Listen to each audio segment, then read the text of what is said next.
2023 sure was a year. I mean, I feel like you can say that about any year, but this was one that was interesting, both in gaming and in life. The previous year of 2022 was a really tumultuous one that brought about a lot of change, mostly welcomed. So 2023 was a quiet year for me. Figuring things out, becoming more situated with new job, new living situation, so on. So I had a lot of time to play games. And I love video games, and just like any other YouTuber or video essayist here on this platform, I want to talk about my favorite games of 2023. And I don't want to just talk about the ones that came out this year. I want to also talk about a few that came out in previous years that I finally got around to playing. Because let's face it, my backlog is ridiculous. Buying video games and playing video games are two completely different hobbies. Now, unfortunately, I wasn't able to play every single brand new release of 2023. Baldur's Gate 3, Tears of the Kingdom, and Hi-Fi Rush will tragically not be on the list. Same thing with the new Spider-Man, because I didn't get around to playing them. They just either weren't in the cards or something that I immediately gravitate to. While I respect all of those titles and would love to eventually at some point play them, I had other games going on. And I do want to also talk about the non-2023 games, because I do believe that part of what makes a piece of media important to somebody, influential, impactful, or even just one that you generally like, is timing. Playing a game or engaging with a book or a movie at a very specific time in your life can heighten your enjoyment for it. There are certain pieces of media that come into your life at the exact moments right when you need to engage with them. Whatever message they may have, whatever vibe, music, feeling, emotion, whatever it is, that matters. And so that's why instead of doing just top 2023 games, we're going to do 10 games, essentially. And all of the clips that you may be seeing here are games that I did play this year that I enjoyed, but unfortunately didn't quite make the list for the top 5. I usually hate ranking games, so most of these are going to be in an order that doesn't really matter, except for the final 2. I will pick one top non-2023 game and one top 2023 release. There will, of course, be talks of spoilers and especially visual clips of these games, so I'll be putting timestamps at the start of each sequence for you to skip ahead if you see a game that you like, but you don't want to be spoiled or really told anything about it to start with. Now, to start this video off, I wanted to first talk about a non-2023 release, and that was Potion Craft. It has a very casual energy and a beautiful medieval themed art style, and it's just a satisfying game. You get to play as an alchemist in a small town opening up your own potion shop. Customers come in with their orders and requests. You can barter with them, have conversations, follow along storylines, and it's just very unique. I always have a soft spot for games that are business management in style, but don't feel too much like a strategy game. And this one was just nice. I would play it at the end of a very long day and just relax. Take a moment, brew some potions, and just vibe. It was exactly what I needed after I would have a long and engaging day and didn't quite want to go to bed yet, but didn't want to play a shooter or a horror game. But just satisfying. Satisfying was definitely the word to describe Potion Craft. Now, while there isn't really any big overarching story to this one, not every game needs that. That is part of the beauty of this medium, and Potion Craft is just a delight. One that I cannot recommend enough, especially if you're a huge fan of fantasy games like The Witcher, for example. You get to just kind of take a moment and relax. Next up, I wanted to bounce over and talk about my first 2023 related release. And that is the Cosmic Wheel of Sisterhood. Now, this is another cozy, more casual game, one that was very relaxing to play at the end of a long day. You play as Fortuna, a witch who has been exiled due to her tarot reading abilities. She does the forbidden in order to try and escape, and summons a behemoth, an ancient mystical being that can grant her desire at a cost. Now, you do have the option of choosing the price that Fortuna pays, and it is a choice-heavy based game with lots of lovely dialogue and the use of tarot as a way to influence the events of the game.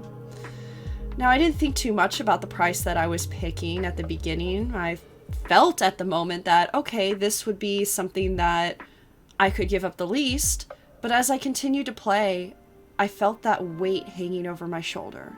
In my case, I chose to give up Fortuna's immortality, thinking, oh, I don't want to give up love or anything like that. Let's go with immortality. Well, as my friends and family would come to visit me and speak to me being Fortuna, they would talk about, oh, how we're going to have so many adventures, so many things are going to happen when you get out. We're going to have all the time in the world. But that weight, knowing that price that I would have to pay, it was heavy. And there was no way to go back. And I wanted to stick through with it. I wanted to see Fortuna make it out of that asteroid and help her friends with a very important leadership change within their coven. It was a good game, and I cared for all of these characters. It's the kind of game that is great if you love visual novels, but you still want gameplay involved as well. You get to craft your own tarot deck, filled with meanings that influence the story. And golly, the music was so good. I cannot emphasize how amazing the music of this game was. I honestly put the soundtrack for this game in a playlist that I listen to in the morning when I drive to my day job, amongst other music. And it's such a great soundtrack to start the day with. Very, very relaxing, almost lo-fi-esque, combined with the pixel graphics. It's a great experience. Not to mention, you have a wide variety of characters, including a fantastically written trans character. It's a beautiful, beautiful game that once again really highlights the beauty of this medium in the way that it utilizes the personal construction of a tarot card. No tarot deck is going to be the same, just as no player's experience is going to be the same with this game. And I can't recommend it enough. Whether you like cozy and slow games or not, it's just relaxing, but bittersweet at the same time in the end. And I certainly will be going back and playing through to see what the other endings are like, how other things can shake out, what it looks like when Fortuna pays other prices. Bouncing back to a non-2023 game, I want to talk about Serial Cleaners. Serial Cleaners is a game that is stealth-based, where you get to play as somebody who cleans up after the mob. It was super fun coming up with strategies, learning more about the characters you played as, and boy howdy was the humor absolutely delightful. And again, another game with a fantastic soundtrack involved, and what a way to do something different with not just a mafia or mob style game, but with a stealth and strategy game as well. I was absolutely addicted. It was one that I started playing on Twitch with my stream for a silly little make horror queen cosplay, wear a maid costume kind of night, and I absolutely had a blast playing more of it in my spare time, and again, really grew to love the characters. It was fun, it made me think, and it made me giggle with a lot of the writing. And I never felt bored with it. So while some games like Cosmic Wheel Sisterhood I can spend a long time talking about, Serial Cleaners is one where I like it. I think it's neat. It made me giggle. It was a delightful experience, and sometimes that's all you need out of a game, is just to kind of sit back and have fun, engage with a puzzle, but on a different kind of level. Actually pretty morbid one at that, if you really want to think about some of the stuff that goes down in this game. But it's rare for me to feel so engaged with a top-down strategy game, and this one, by golly, managed to do it. So I think that warrants it more than enough to be on this list. Next up, for a 2023 release, I want to talk about Dredge. Now, this is one that absolutely lives up to the hype, and I'm sure there's going to be a lot of 2023 lists that are going to include this game. It is Lovecraftian in nature, where you play as a fisherman. And throughout this entire experience, you're trying to uncover more about yourself and about the world around you. There's a mysterious man on an island who asks you to find dodgy, maybe not the best word, but just suspicious, otherworldly artifacts. And you can technically play this game minding your own business, just fishing. I certainly had day and night cycles where all I did was fish, where I didn't actively engage with the campaign and I just did my job. And you can have that, just a quiet fishing life, but that mystery, wanting to know the source of the creatures that come out at night, wanting to know more about these artifacts and the mysterious man on the secluded manor, you can't help but let that nagging feeling take over and continue the story. Search for truths and answers, which just end up yielding more questions along the way. And I think that is a really great example of not necessarily just Lovecraftian horror, but just cosmic horror in general. Cosmic horror, and especially Lovecraftian horror, is about the unexplainable. But so much of Lovecraftian horror is the pursuit of knowledge that should not be gained. Knowledge that is dangerous, knowledge that will shatter your mind, and that sinking, nagging feeling of wanting to know more. To do more than just your daily life, that feeling is really what sold this game for me. It wasn't just the fishing mechanics, it wasn't just the beautiful environments or the interesting characters you came across. It was that nagging feeling that there's more. And no matter how dangerous it might be, or it might feel, I need to know. It was a great game and had actually a very interesting plot twist, so I'm not gonna spoil the plot twist for Dredge. There is a DLC that at the time of recording this video has just come out and I haven't had the time to touch yet, but I do plan on doing at some point. Overall, it was, again, a nice twist on the quote-unquote fishing game, and a very lovely take on Lovecraftian style horror. Next up, I want to talk about a game that feels like it was very much so tailored for me, but I don't think most people would enjoy it. Not that it's a bad game, but it just felt very tailored to me, and that was Broken Pieces. Broken Pieces is a game where you feel kind of like you're playing as a Life is Strange protagonist who is stuck in a secluded, walled-off town. She's the only human left and has to deal with time powers.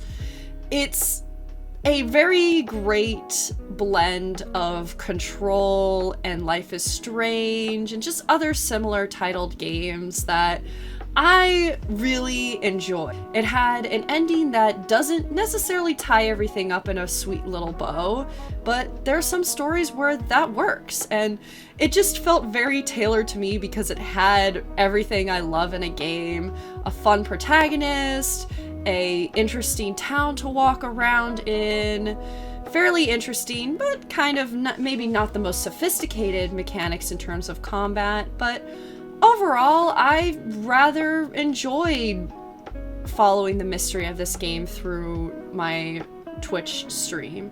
While it's not the strongest title on this list, it still provided a lot of enjoyment, and like I said, I love these kinds of mysteries in games, and it made me excited. It made me want to keep playing. I didn't want to end the stream or stop or go to sleep. I wanted to sit through it in one setting, and I think that means a lot for a game. No piece of media is going to be 100% perfect, and it's worth recognizing something that specifically speaks to you or has elements that you particularly enjoy. So, yeah, Broken Pieces, if that sort of stuff is kind of up your alley, some funky, again, cosmic horror-esque mystery story with little bits of puzzles here and there, mysteries, I definitely recommend it. It's not a particularly long game, but it was still enjoyable. Next up for a 2023 release, I want to talk about Sticky Business. Another business-based game. It's one where you run a sticker company. You get to design your own stickers, ship out orders, even package them in the exact way that you want. And again, this was one that, just like Potion Craft and Cosmic Wheel of Sisterhood, it was nice to play at the end of a long day, and it quite delighted me. It's such a cute little cozy game that I did end up 100%ing in terms of achievements and had a good time with it. It was one that, when it was first initially announced, I immediately put it on my Steam wishlist and counted down the days until it was released. And again, I can't recommend it enough. It's fun, it's creative, and even if you're not into like cutesy, cozy, non-combat based games, it's still worth trying out and just having fun with. I do believe strongly in checking out genres outside of what you may initially want to pick up, and this is one that's easy to go in and out of, play for 20 minutes out of a day or not, and just kind of have fun. Make your own silly little stickers. The possibilities are absolutely endless. And I can't help but giggle and smile and show off and gush about my little stickers. Some of the sticker designs that people have posted on social media absolutely blow my mind with their creativity. So if you're looking for something that just to relax at the end of a day and just have fun with, even if you slow burn it and you don't, play 4 hours straight like I did some days, you just kind of have fun with it. And it's just, I'm a sucker for customization-based games and business titles. It was just fun. Alright, now we're moving into the next non-2023 release, and we're going to be moving away from the cozy stuff. I kind of wanted to ease us into the more heavy-duty games. And the next game I want to talk about is the original Dying Light game. Now, I didn't play this game when it was first released, but I heard a lot of people talk about it, gush about it, and I figured why not. It had been sitting in my backlog for a very long time. I think I bought it for like maybe $10 or something on sale, so very minuscule cost. It does have a sequel that is a more recent release, but I figured I might as well pick this up. I wanted to do some research into lockpicking mechanics in video games, and this was a title that jumped up quite a lot. And I had a lot of fun with it. It's more parkour and speed than kill-based in terms of a zombie game, and again, that was very refreshing. I really enjoyed and loved the movement mechanics and found myself wishing I had the fluid parkour speed that I had in this game in others. It has those elements of survival horror where you have to craft items and be sparing and, ooh, do I go out at night or do I wait till morning? It's fun. I honestly couldn't believe that this game is 8 years old. It felt like it had come out so much sooner. And this is another example of, I know I'm enjoying a game when I don't want to put it down, or when I'm sitting and doing other things and I crave playing this game. while I didn't spend a huge amount of time doing every single little tiny thing in this open world city that you have, I focused primarily on the main story. It still was very good. And just, I cared for these characters, and I felt the weight of the main character as he was essentially lying to them about who he was, why he was there, and why he had initially started helping them. It's definitely worth checking out, and you can get for reasonable prices now, whether you like zombie games or not. The mechanics are still fluid and smooth, especially again for an 8-year game. I sure as heck got a lot of enjoyment out of it, and I wasn't expecting it. And I love zombie games. It just takes a lot for me to get into them because, let's face it, I'm a Resident Evil girl at heart, so I have a high standard when it comes to zombie related titles, and this one was a very pleasant surprise that I didn't think I was going to enjoy as much. And one little extra side note, the voice actor who plays the main character, Crane, does also voice Sonic the Hedgehog in one of the Sonic cartoons. And the irony of the zombie speedy parkour game being voiced by Sonic the Hedgehog was not lost on me, and constantly I would spend a lot of my playthrough just giggling to myself about that fact. Yes, I am and always will be the person while we're watching a movie who will whip out IMDb and give you weird fun facts like that. I can't help it. Alright. We're moving into the 2023 releases. Now, I kind of technically lied at the beginning of this video. I'm going to bundle some games here. I'm going to be bundling the Dead Space remake, the Layers of Fear recent remake / adaptation, and the Resident Evil 4 remake all as one enjoyment slot in my top 5 2023 releases. Now, these are all vastly different games, but I wanted to bundle them together because they are at their core remakes, and each one beautifully demonstrates what a remake should be. I definitely am a jaded person when it comes to remakes and remaster releases. While I do think it's very important to maybe remaster a game and definitely to port it to modern consoles for media preservation and just for newer people to get involved into series, these were all 3 titles that I initially didn't think needed reboots. Or, well, in this case, remasters, remakes, whatever you want to call them. I'm jaded. Every single time I hear about a Disney live-action remake, I roll my eyes. And I kind of rolled my eyes at the announcements of these. I went, really? We're gonna redo Resident Evil 4? The original is so good. Man, did I eat those words. All 3 of these titles were amazing and took what was so great about the original games and just further elevated them to the standards that we have of modern AAA games.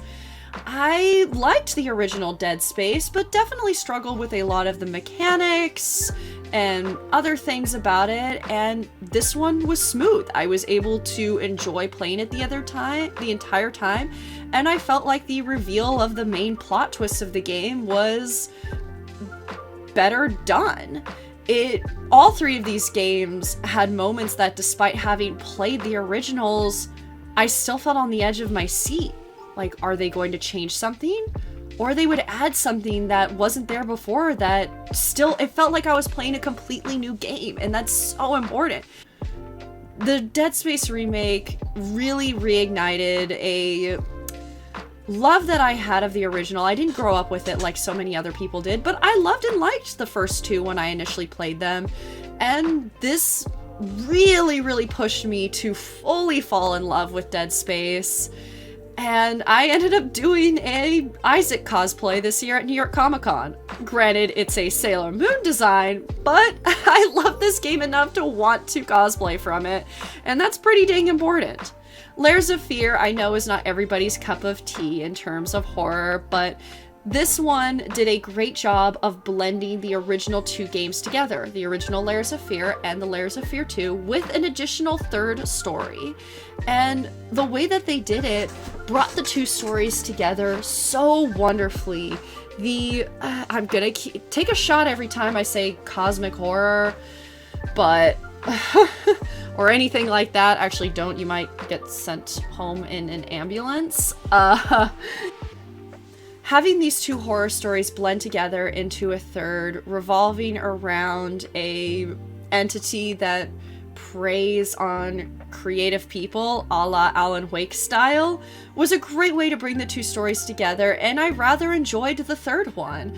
I may have made some bad decisions along my way and got one of the bad endings, but hey, that makes me want to play them again, and as somebody who played the originals, I still got spooked. I know where certain spooks were going to happen, and I still got jump scared.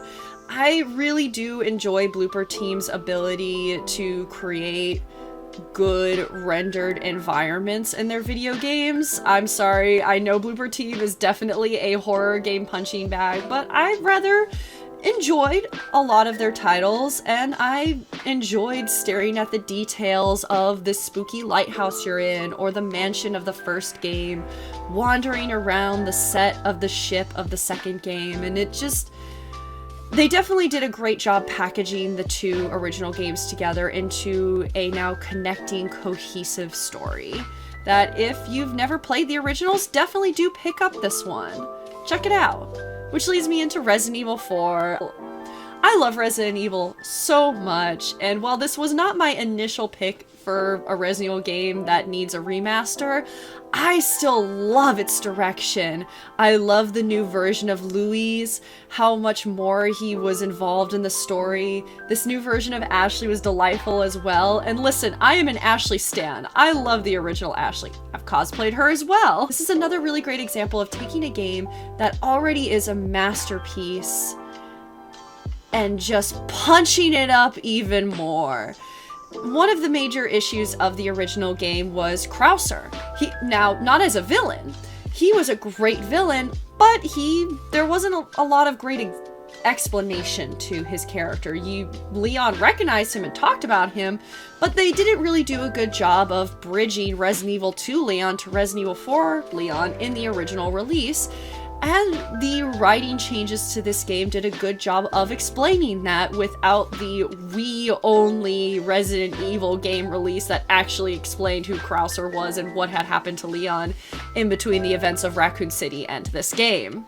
Additionally, I do love our new Ada, and the new version of the Separate Ways DLC was very good. I didn't really love the original Separate Ways DLC, and this one was delightful. It took pieces of the original game that had been cut for time and applied them to Ada's story very beautifully.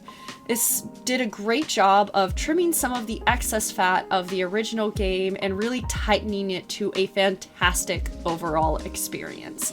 And it does something that both of the other games that are included in this bundle does, which is gets people interested in the series. You can actually play Resident Evil 4 if you've never played a Resident Evil title before. Sure, you might be a little bit confused at what they mean by Raccoon City, or Ada's relationship with Leon, or who Wesker is, for example, but for the most part, you can still engage with and enjoy the story as a whole. And that's deeply important, I think, for a lot of remakes, is its ability to bring in new fans, while also at the same time providing a new experience to old ones. And all 3 of these games do that well, obviously to varying different degrees, and, you know, whether or not your taste is different. My taste is not the same as everybody else's, and this is a very personal video, but that's why I wanted to blend these together, because I felt like a lot of my points of why these games were good kind of were the same. And I just really, again, like them. I was so pleasantly surprised. I did not have a remake masterclass group listing on my 2023 bingo card this year. Wow. Shocking. Now, before I move into my top non-2023 game and my top 2023 title, I'm gonna once again cheat and talk about Call of Duty. This year, I fell in love with Call of Duty. Now, I'm sure a bunch of you are gonna want to revoke my gamer card and click off of this essay right now, but hear me out. I, like most people, got flooded over social media with TikToks and social media posts of Ghost and Soap and Koenig from the new Modern Warfare 2 reboot series. And I sat there, I saw the baby girl Ghost posts and like laughed a little bit. And I went, oh, well, I'm kind of interested, but I don't want to give money to Call of Duty. I'm better than that. Those games are all just the same. I'm better than this. Well, I have a friend who really does enjoy Call of Duty, and he was really nice and gifted me the new Modern Warfare 2. And I said, well, I'm just gonna play the campaign. And I did, and I fell in love. I absolutely fell in love with these characters, and while Call of Duty is always a series that has simplistic writing, this game was effective. It made me care about these characters, and that's deeply important to a story, is making me care. I loved every single one of them except you, Graves. You know what you did. I don't like you. I love Valeria, the knife mommy. I love Soap so much that I ended up doing a cosplay of him. I love Ghost. I love Captain Price. I love Gaz, Alejandro, Rudy, all of my babies. And then I did something that I would never do, which is play a game on its hardest difficulty. I'm usually somebody that will play a game on an easy mode or normal mode and just be comfortable with it. And I am a huge fan of continuing to do that. Play in a way that makes you comfortable. Don't play in a way that makes you feel miserable. But I kind of had a moment where I went, well, what if I tried it? What if I tried playing this game on veteran mode? And I had fun. And then I thought to myself, well, let's play the other games. And this is a full list of all the Call of Duty games that I've played this year and beaten on veteran mode. To say I fell down the rabbit hole is an understatement. I fell, slipped, and hit every single branch on the way down. I have a customized Ida bag. If you don't know what an Ida bag is, it's a bag filled with charms of Call of Duty. I have fan art hanging in my home. I have a mug that has all of the boys of Modern Warfare 2 and that says, I heart my wives. I fell in love with this game, and I had a great time playing the other games. While Call of Duty is a series that is not above criticism, and I definitely was disappointed with the Modern Warfare 3 release that happened this year, feeling like it did not have the same polish and care placed into it as the 2019 Modern Warfare reboot or last year's Modern Warfare 2. Definitely needed more time and a better ending. I still overall enjoyed it, and it also got me to enjoy multiplayer games again. I started playing the multiplayer for this game every single Monday with 2 sets of friends, and it became something to look forward to. I had a reason to actually enjoy Mondays because I knew when I got home from my day job, I would be playing Call of Duty with my friends, having a good time. And I really got burnt out on multiplayer games after the original Overwatch 1. I was a Mercy main. Not just any kind of a Mercy main. I was an original Mercy main. Day 1 kind of Mercy main. Only Overwatch players will know my pain. Granted, I played other characters, but yeah, I was a Mercy main. So I got burnt out on just feeling upset at losing or getting mad at teammates. And while the highs were high when we won, it just made me tired. And sure, I engaged with other multiplayer games like Dead by Daylight after that, but always on a much more casual standpoint. This made me enjoy combat and competitive-based multiplayer games again. And that means a lot. And as much as I want to really dive in and talk about every other Call of Duty game, I'm going to save that for a different video. I do intend to make a video next year when I finish playing all of the campaigns on veteran mode. Yeah, yeah, some of them were a little bit rougher than others. I do plan on making an entire video talking about the entire franchise and how it's evolved and how each one compares. But for now, I do just want to say, press F to pay respects. And I love Call of Duty Ghosts. Riley is the best boy, and I am dang proud of myself for 100%ing on all achievements in that game. And you know what? Playing these games on veteran mode did actually make me better at shooter games. I felt a difference in other games, playing Resident Evil and not wasting as much ammo as I used to, actually being able to land headshots, having a sniper rifle of all things become my favorite weapon in a shooter game, when previously I used to hate getting Widowmaker in Overwatch whenever I played the types of matches that would randomly select a hero for you. This game, especially Modern Warfare 2 of last year, gave me a new online community of other fans who cosplay and draw fan art and write fan fictions. Yes, I have stayed up till 2 a.m. reading these fan fictions, and that means a lot. Well, now we're moving into the meat and potatoes. My top 2 games. I promise there's no more cheating in this. My top non-2023 title is The Chant. Again, another cosmic horror. I have a love, I have a type. The Chant is a game about escaping a cult. A cult that is being attacked by creatures of another dimension. I don't want to spoil too much, but there's a lot of great stuff in terms of color theory with this game. It is actively updated. They just came out with a free DLC that is roguelike in its roots and gives you a proper ending to the story. It has multiple endings to the regular story, a great application of color symbolism in a horror game, interesting creature designs, characters that all have their own massive trauma, and actually highlight all of the different types of people that are susceptible to being preyed upon by a cult. It had an interesting combat mechanic set. I had a lot of fun playing this game. It was good.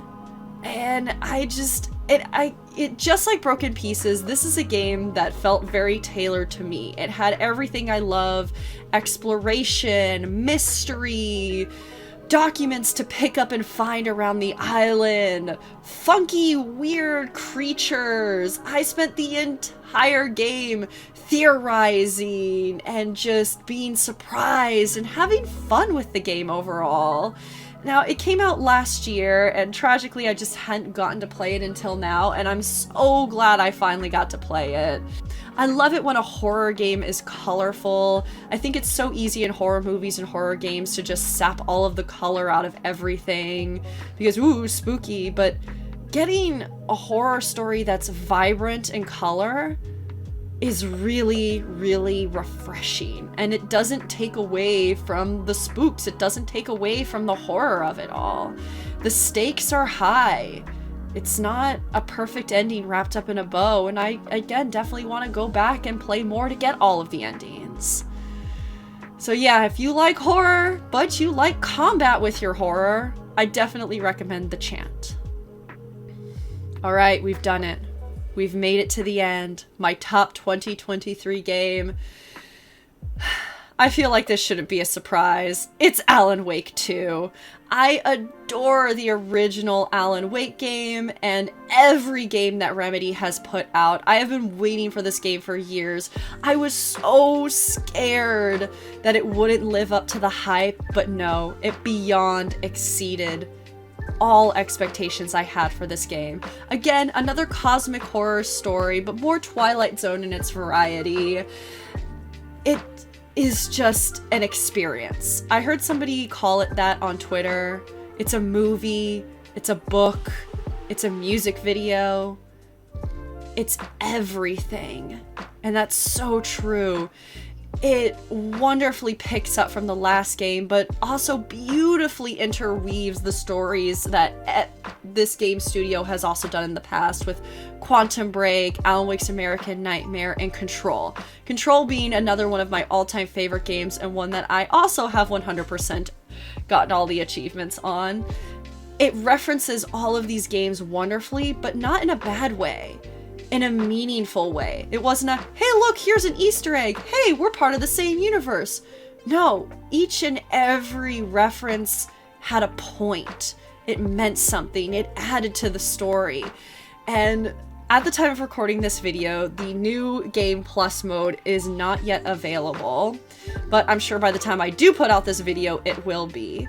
And it is promising that the new Game Plus mode will have a different ending. Man, did that ending shake me to my core too, so anytime a game gives me a replayability value, I am always here for it. I feel like there are other people who are going to articulate just how spectacular this game is better than me, but it was just wonderful. It was magical. I even replayed the original Alan Wake right before playing this one, just to be reminded of its story, and how much this studio has evolved and grown is incredible between the two titles. It is well worth the decade wait for this game. And if you're new to the Remedy-verse, as we're calling it, Remedy being the company that, gaming development company that has created these games, I hope that this game gets you interested in all of their others. While technically you can enjoy this game without having even played the original Alan Wake, it definitely adds to it if you have. I had so many moments where I went, is that Dr. Darling from Control? Oh my gosh, are they referencing the hotel? But again, it was all meaningful. It felt like all of these games together were culminating into, I don't even know how to explain it. Story, experience, everything. I had an incredible time with this game, didn't want it to end, but at the same time, I needed to know what would happen to Saga. I needed to know what had happened to prior characters. I needed to know the mysteries, and not everything was initially answered, and that just makes me crave more in all of the best ways. I can't wait for the new Game Plus to come out. I can't wait for more from this incredible team, and you can really feel the passion, the art of this game. It's just so good. It's the kind of good that makes it hard to articulate how good it is, other than just saying, oh my god, it's amazing, and screaming about it. It's beyond exceeded my expectations, and I look forward to playing more and seeing how the DLC opens up the world and ties everything together. Snaps to Remedy, y'all somehow knocked it out of the park once again. Absolutely incredible. And every single game on this list really was special to me. They each gave me different experiences, and they came to me at times where I felt like I needed them. Moments where I felt like I needed calm. Moments where I just wanted to bash some zombie heads in, or play a shooter game and fall in love with some sassy military men. Or times when I needed spooks and to feel unsettled. These were all incredible games, and while I am sad I wasn't able to play so many other incredible titles out of 2023, like Oxenfree 2 and Cuisinier and Lies of P and all these other games that are just sitting there staring at me in my backlog at the time at least of recording this video, I am still happy with what I played this year and what I enjoyed. And it was a quiet year for me, but I think I needed that. I needed a year where I got to just settle, figure out what my next goals are, and enjoy myself, enjoy the moment. Take a moment and design some stickers or tarot cards, play some games with some friends, engage with a game that makes you feel fast and satisfied, and just enjoy art. thank you so much for making it to the end of this video. I hope that this got you to maybe check out some of these titles, and maybe you haven't heard of them, or maybe you have and you have your own opinions. Please tell me about them. Have you played these games, and what did you think? Did you like them? Did you not like them? What were your favorite titles out of 2023? Who did you romance in Baldur's Gate 3?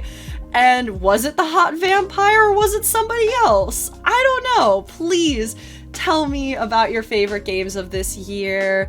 What did you think of the titles that I maybe mentioned? And thank you again so much for making it here. Also, thank you all so much for 100 subscribers. That really means a lot. Well, these videos take me a lot of time to make because I spend so much of my spare time outside of my day job, either Twitch streaming or sewing or just trying to turn my brain off and, again, put together some potions in a game like that. I do want to continue and have a lot of plans for more YouTube videos, whether they be cosplay related or video game related. Thank you guys so much for sticking with me. I hope you had a lovely year, and hopefully I'll see you guys next year when I do my 2024 talks. I'm already super excited about a couple of titles like the Princess Peach game that's gonna come out, and so many others that are on my wish list, be it indie or AAA. Can't wait for the Alone in the Dark remake. So yeah, I hope you have a wonderful new year, and take care. I'll see you soon.